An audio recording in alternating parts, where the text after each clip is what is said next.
Everyone, in today's video I'm gonna explain to you how to fix TikTok Shop can't deliver to your region.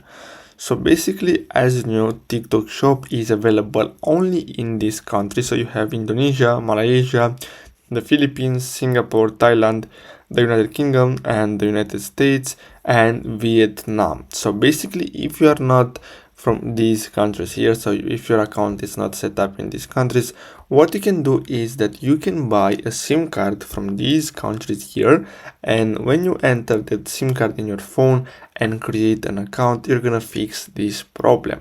You can even try with a VPN, but it's not 100%. I'm not 100% sure that this works, but with the SIM card it's gonna work. So you have to simply use a SIM card from these countries here listed and create a new account, and then you can basically use the TikTok Shop feature. So I really hope you found this video helpful. Don't forget to like and subscribe, and I'll see you in the next video.